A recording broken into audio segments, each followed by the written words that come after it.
नमस्कार, India voice देख रहे हैं आप और मैं हूं आपके साथ शिवम दुबे। इंडिया वॉइस के खास कार्यक्रम खबर दिन भर में आप सबका स्वागत है। बढ़ेंगे खबरों की ओर। आपको बता दें कि प्रधानमंत्री नरेंद्र मोदी के रेडियो कार्यक्रम यानी मन की बात का आज 108वां एपिसोड था, जिसका प्रसारण आकाशवाणी सहित अन्य प्लेटफॉर्म पर हुआ। कार्यक्रम में प्रधानमंत्री मोदी ने गुजरात की डायरा परंपरा का जिक्र किया, जहां उन्होंने कहा कि गुजरात में डायरा की परंपरा है। रात भर हजारों लोग डायरा में शामिल होकर के मनोरंजन के साथ ज्ञान को अर्जित करते हैं। गुजरात में डायरा की परंपरा है। रात भर हजारों लोग डायरा में शामिल होकर के मनोरंजन के साथ ज्ञान को अर्जित करते हैं। इस डायरा में लोक संगीत, लोक साहित्य और हास्य की त्रिवेणी हर किसी के मन को आनंद से भर देती है। इस डायरा के एक प्रसिद्ध कलाकार हैं भाई जगदीश त्रिवेदी जी। हास्य कलाकार के रूप में भाई जगदीश त्रिवेदी जी ने 30 साल से भी ज्यादा समय से अपना प्रभाव जमा रखा है। हाल ही में भाई जगदीश त्रिवेदी जी का मुझे एक पत्र मिला और साथ में उन्होंने अपनी एक किताब भी भेजी है। किताब का नाम है social audit of social service. एक किताब बड़ी अनूठी है। इसमें हिसाब किताब है। ये किताब एक तरह की बैलेंस शीट है। पिछले 6 सालों में भाई जगदीश त्रिवेदी जी को किस किस कार्यक्रम से कितनी आय हुई और वो कहाँ कहाँ खर्च हुआ, इसका पूरा लेखा जोखा किताब में है। ये बैलेंस शीट इसलिए अनोखी है क्योंकि उन्होंने अपनी पूरी आय, एक एक रुपया समाज के लिए, स्कूल, हॉस्पिटल, लाइब्रेरी, दिव्यांगजनों से जुड़ी संस्थाओं, समाज सेवा में खर्च कर दिया। पूरे 6 साल का हिसाब है। जैसे किताब में एक स्थान पर लिखा है 2022 में उनको अपने कार्यक्रमों से आय हुई 2,35,79,674 रुपये और उन्होंने स्कूल, हॉस्पिटल, लाइब्रेरी पर खर्च किए 2,35,79,674 रुपये। उन्होंने 1 रुपया भी अपने पास नहीं रखा। दरअसल इसके पीछे भी एक दिलचस्प वाकया है। हुआ यूं कि एक बार भाई जगदीश त्रिवेदी जी ने कहा कि जब 2017 में वो 50 साल के हो जाएंगे तो उसके बाद उनके कार्यक्रमों से होने वाली आय को वो घर नहीं ले जाएंगे बल्कि समाज पर खर्च करेंगे। साल 2023 अब अलविदा कहने को है और नया साल 2024 दस्तक देने की तैयारी में, यानी कुछ ही घंटों बाद हम नए साल में प्रवेश कर जाएंगे। ऐसे में पूरा देश नए साल का बेसब्री से इंतजार कर रहा है और सभी लोग नए साल के जश्न की तैयारियों में जुटे हुए हैं। ऐसे में देश की राजधानी दिल्ली की बात की जाए तो राजधानी दिल्ली देश की सबसे संवेदनशील जगह मानी जाती है और इस तरह के मौके पर दिल्ली आतंकियों और अपराधियों के निशाने पर भी बनी रहती है। ऐसे में सुरक्षा की जिम्मेदारी संभाल रही दिल्ली पुलिस का काम और भी महत्वपूर्ण हो जाता है। इसी को ध्यान में रखते हुए दिल्ली पुलिस की विशेष तैयारियों को ध्यान में रखते हुए इंडिया वॉइस की टीम पहुंची दिल्ली और हरियाणा के उस बॉर्डर पर जो जोंटी बॉर्डर के नाम से जाना जाता है। वहां दिल्ली पुलिस की सुरक्षा व्यवस्था के नाम पर केवल खोखले दावे ही दिखाई दे रहे हैं। इस बॉर्डर पर न केवल दिल्ली पुलिस नदारद रही बल्कि सुरक्षा के नाम पर बैरिकेटिंग भी नजर नहीं आए। नए साल का वक्त है। ऐसे में अगर हम राजधानी दिल्ली में बात करें तो सुरक्षा के मद्देनजर दिल्ली पुलिस के द्वारा तमाम चाक चौबंद इंतजाम किए गए हैं। ऐसे में कहीं ना कहीं नए साल के मौके पर दिल्ली को संवेदनशील इलाकों में भी माना जाता है और इसी के मद्देनजर दिल्ली पुलिस के द्वारा विशेष तैयारियां की जाती हैं और दिल्ली के तमाम बॉर्डर पर तो खास तौर पर हम तैयारी की बात करें तो दिल्ली पुलिस द्वारा सुरक्षा के इंतजाम देखे जाते हैं। इस वक्त मैं मौजूद हूं दिल्ली के जोंटी बॉर्डर पर, जो पीछे हरियाणा को जोड़ने का काम करता है और ये जोमती बॉर्डर का इलाका है। आप देख सकते हैं किस तरीके से, अगर मैं यहाँ की बात करूँ तो रात का समय है और ऐसे में यहाँ पीछे से हरियाणा से तमाम जो वाहन हैं, वाहन चालक यहाँ पर दिल्ली में एंटर करते हैं। लेकिन अगर मैं अभी सुरक्षा व्यवस्था की बात करूँ तो यहाँ पर सुरक्षा व्यवस्था का जो इंतजाम है वो कहीं ना कहीं जो पुलिस के तमाम जो दावे हैं वो खोखले साबित होते नजर आ रहे हैं, क्योंकि ना तो यहाँ पर पुलिस पिकेट है और ना ही कोई पुलिस का जवान यहाँ पर सुरक्षा के लिए तैनात है। आपको बता दें कि ये जोमती बॉर्डर है और यहाँ पे एमसीडी का टोल टैक्स है, यहाँ से जो दिल्ली है वो शुरू हो जाती है। और अगर हम नए साल की बात करें तो नए साल में जब दिल्ली संवेदनशील में मानी जाती है, कहीं ना कहीं जो अपराधियों की नज़र जो है वो दिल्ली पर विशेष तौर पर रहती है। ऐसे में यहाँ पर अगर हम दिल्ली पुलिस की जो सुरक्षा व्यवस्था का जो इंतजाम अगर हम कहें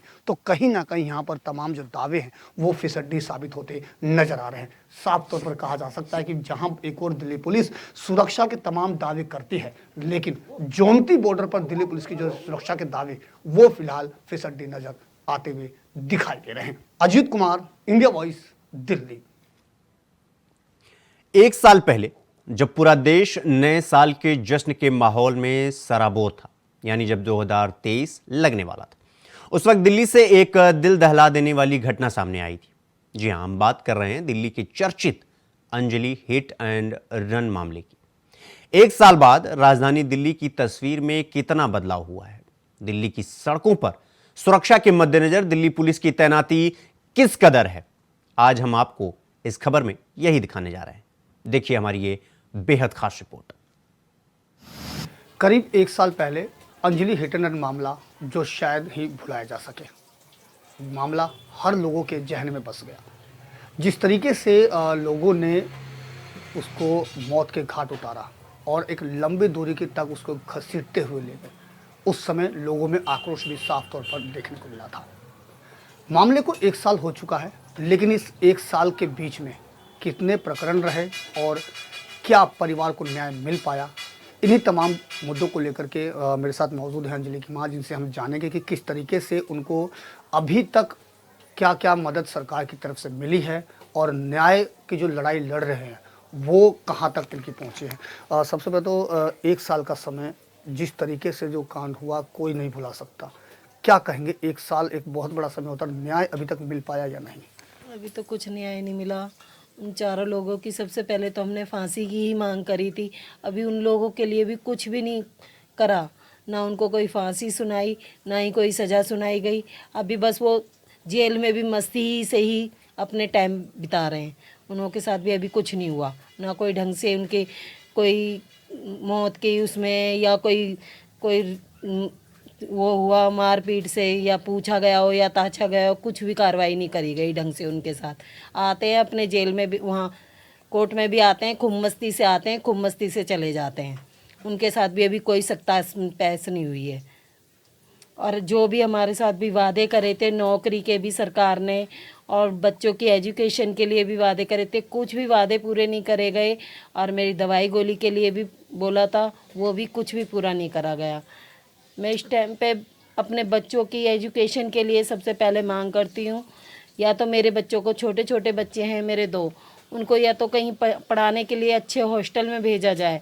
और मेरी दवाई गोली की मांग की भी बोला था मनीष सिसोदिया ने, नौकरी की भी बोला था, अभी कुछ भी मांगे पूरी नहीं हुई हैं हमारी। अच्छा, अगर मैं बात करूं, जैसा कि आपने कहा कि सरकार की तरफ से कोई मदद नहीं मिली, सरकार ने सहायता राशि दी और जो नौकरी की बात जो कही थी, मतलब सहायता राशि तो दी गई है, उसके अलावा और क्या क्या चीज़ें मिल पाई है सरकार की तरफ से? अभी और कुछ भी नहीं मिला, सिर्फ एक डायलिसिस होती है और जो उसी टाइम पे जब 10 लाख रुपए की मदद करी थी बस वही मिली है। और एक साल के अंदर अब कोई भी नहीं आया हमारी, ना कोई पूछने आया, ना ही कोई मदद के लिए आया, ना ही कोई नौकरी के लिए आया। मैं 5-6 बार मुकेश अलावत के पास चली गई हूँ काम के चक्कर में कि या तो मेरी कोई नौकरी लगवा दो या मेरे बच्चों का कहीं एडमिशन सही से करा दो। ना मुकेश अलावत जी भी कोई जवाब देते हैं, हाँ जी करके रह जाते हैं। मैं कितनी बार चली गई हूँ, वहाँ से भी कोई जवाब नहीं आगे बढ़ता। अच्छा, अगर मैं कहूं, क्योंकि जिस तरीके से पूरा परिजन और आसपास के लोगों ने भी इस मामले को लेकर के प्रमुखता से उठाया, प्रदर्शन के सड़क पर उतरे, जिसके बाद कहीं ना कहीं कहा जाता है कि गृह मंत्रालय ने खुद इसमें इंटरफेयर किया और 302 की जो धारा, जो हत्या की जो धारा है, वो जोड़ी गई। तो कितना खुश हैं उस चीज़ों से, और वो कानूनी लड़ाई अभी तक कहाँ पहुँची है? अभी तो कुछ आगे बढ़ी नहीं है, बस इतना है कि वो धारा लग चुकी है, मगर वो धारा पे अभी कोई एक्शन ही नहीं लिया गया कि क्या होगा उस धारा लगने के बाद। 1 साल हो गया, कब तक होएगा ये केस का आगे वो। तो ये थे हमारे साथ अंजलि की माँ, जिन्होंने बताया कि किस तरीके से 1 साल का समय हो गया, लेकिन अगर सुरक्षा व्यवस्था की बात करें तो शायद ही कहीं दिल्ली की कोई ऐसी जगह हो जहाँ पर सुरक्षा व्यवस्था में कोई बदलाव हुआ हो। आज भी कहीं ना कहीं पुलिस की जो सुरक्षा है उसमें चूक देखने को मिल ही जाती है। लिहाजा देखना होगा कि आखिरकार कब तक सुरक्षा व्यवस्था में बदलाव हो पाएगा। Ajit Kumar, India voice, Delhi. आपको बता दें कि अयोध्या में 22 जनवरी को राम मंदिर के भव्य शुभारंभ का देश बेसब्री से इंतजार कर रहा है। ऐसे में जैसे जैसे 22 जनवरी का दिन नजदीक आता जा रहा है, वैसे वैसे राम भक्तों का उत्साह चरम पर जा रहा है। रामलला की प्रतिमा के प्राण प्रतिष्ठा के दिन देश के अलग अलग हिस्सों से भक्त अपने अंदाज में पहुंचने की तैयारी में लगे हुए हैं। कोई भगवान राम प्रभु के लिए अनुपम भेंट लेकर रामलला की जन्मस्थली अयोध्या जाने की तैयारी कर रहा है। वहीं इंडिया वॉइस ने राम भक्तों के से खास बातचीत की है। तुलसी रामहु ते अधिक, राम भगत जिये जान, ऋणिया राजा राम में अधिक भय हनुमान। इसका अर्थ यह है कि भगवान राम के भक्तों को भगवान राम से करीब जो है माना जाता है, कम ना समझा जाए। तो ऐसे ही भक्तों से आपको रूबरू कराएंगे जो झारखंड से पैदल चलकर प्रभु राम की नगरी अयोध्या में जाने वाले हैं। तस्वीरों में आप देख सकते हैं ये भक्त जो है पैदल चल रहे हैं। तो आज जौनपुर में पहुंचे हैं तो इनका सेवा सत्कार हो रहा है, लोग दर्शन कर रहे हैं। सीधा उन्हीं से जानेंगे। भाई साहब, स्वागत है आपका इंडिया में।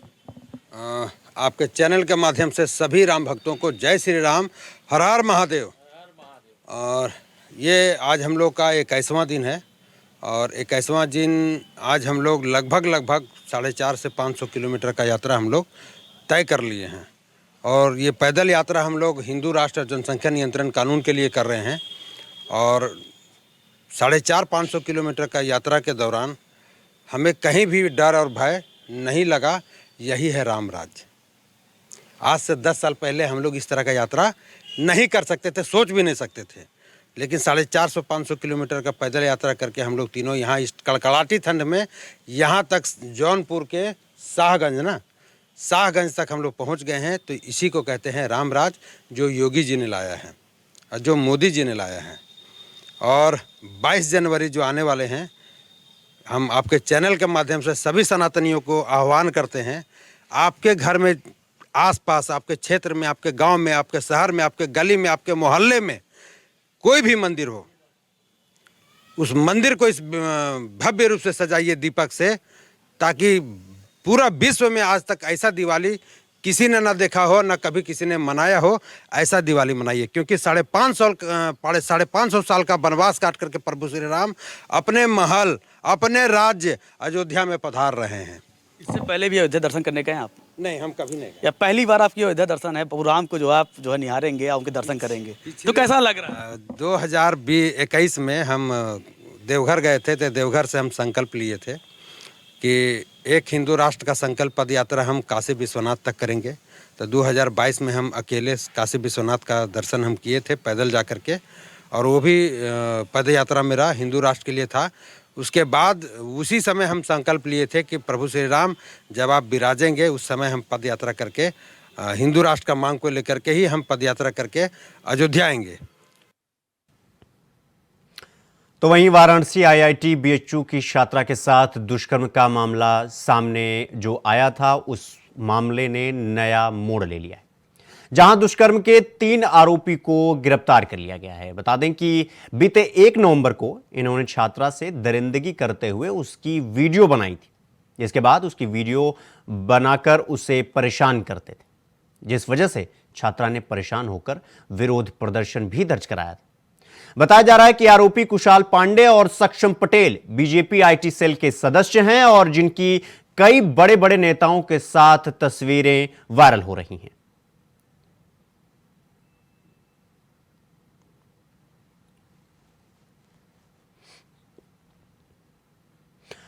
अलीगढ़ के बन्ना देवी थाना इलाके के सारसौल चौराहा नेशनल हाईवे पर धरना प्रदर्शन चल रहा है। बता दें कि ट्रक ड्राइवरों का केंद्र सरकार के फैसले के विरोध में हल्ला बोल किया जा रहा है, जिस वजह से ट्रक ड्राइवरों ने नेशनल हाईवे जाम कर दिया है, जिसके बाद पुलिस और प्रदर्शनकारियों के बीच खींचतान नोकझोंक हुई है। बताया यह भी जा रहा है कि 10 साल की सजा 5 लाख के जुर्माने के विरोध में प्रदर्शन किया गया। तो वहीं भारतीय ड्राइवर एकता संगठन के बैनर तले ड्राइवरों ने प्रदर्शन किया।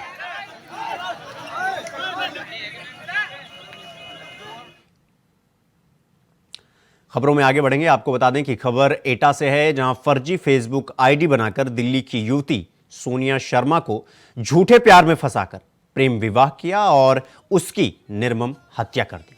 आपको बता दें कि फरेबी आशिक ने शादी के 15 दिन बाद युवती की निर्मम हत्या कर दी। वहीं हत्या के बाद आरोपी ने डीजल डालकर शव को निर्मम तरीके से उसे जला दिया और वहां से फरार हो गया। आपको बता दें कि पति के साथ 3 के खिलाफ एफआईआर दर्ज किया गया है। मामला थाना अवागढ़ क्षेत्र के गांव कटेलिया गांव का बताया जा रहा है। ग्राम कटेलिया थाना आवागढ़ के अंतर्गत संदिग्ध परिस्थिति में एक महिला की मृत्यु होने पर जांच से पता चला है कि उसकी ससुराली जन द्वारा उसको दाह संस्कार किया गया। स्थानीय पुलिस द्वारा उसको तलाशा गया तो ससुराली जन सभी फरार हैं। स्थानीय पुलिस द्वारा अभियोग पंजीकृत कर कार्रवाई की जाएगी। नया साल कुछ ही क्षणों में, कुछ ही घंटों में हम सब के लिए नई दुनिया लेकर के आएगा। ऐसे में लाखों की संख्या में पर्यटकों का बनारस पहुंचने का अनुमान लगाया गया है। पर्यटन विभाग के साथ साथ वाराणसी पुलिस कमिश्नरेट द्वारा भी श्रद्धालु पर्यटकों की सुरक्षा को लेकर विशेष इंतजाम किए गए। साथ ही दूसरे जिलों से वाराणसी के लिए अतिरिक्त पुलिस फोर्स को भी बुलाया गया है। इसके साथ ही वाराणसी पुलिस कमिश्नरेट द्वारा कानून विरोधी गतिविधियों पर सख्त कार्रवाई के भी दिशा निर्देश दिए गए।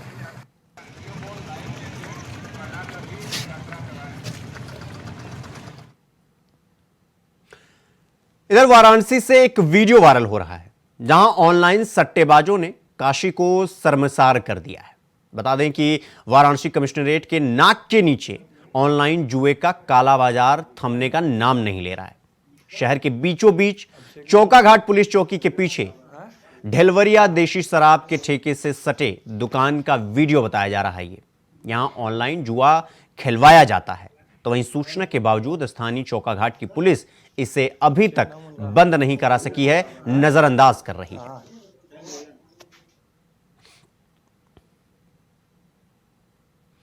तरन तारण में गांव मांडी कंबोके के खेतों के पास ड्रोन और 500 ग्राम हेरोइन बरामद की गई। यह खालरा पुलिस ने सीमा पार तस्करों के खिलाफ विशेष अभियान जारी किया। बता दें कि खेतों में तलाशी अभियान के दौरान एक ड्रोन, DJI मैट्रिक और 500 ग्राम हेरोइन बरामद की है। तो वहीं जांच के दौरान पता चला कि बरामद ड्रोन और हेरोइन पाकिस्तान से भेजी गई है।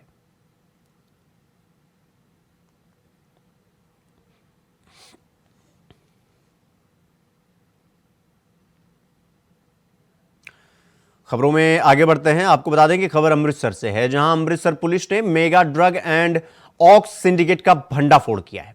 बता दें कि पुलिस ने एक खुफिया आधारित ऑपरेशन में यूएसए के ड्रग तस्कर मनप्रीत सिंह उर्फ मन्नू सुहावा के 2 प्रमुख सदस्यों को गिरफ्तार किया है।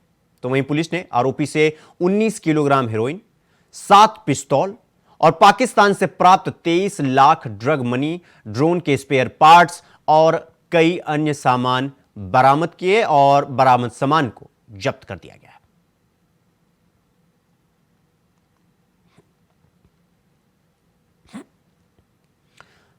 तो वहीं अगली खबर यूपी के बलिया से है, जहां मनियर ब्लॉक के मानिकपुर गांव के पिंडारी पूर्वे में सड़क पर गंदा नाले का पानी भरने से लोगों को काफी कठिनाइयों का सामना करना पड़ रहा है। बता दें कि गांव की हालात दोनों दिन पर दिन बद से बदतर होते जा रहे हैं। तो वहीं ग्राम प्रधान का कहना है कि गांव के कुछ दबंग लोग हैं जो गांव की जमीन पर सालों से कब्जा करे हुए हैं, जिसके चलते पानी का निकास हो ही नहीं पा रहा है। हालांकि गांव में नाली बनी है, लेकिन पानी गिराने का कोई स्थान नहीं, जिसके चलते सड़क पर गंदा पानी का जल जमाव हो रखा है।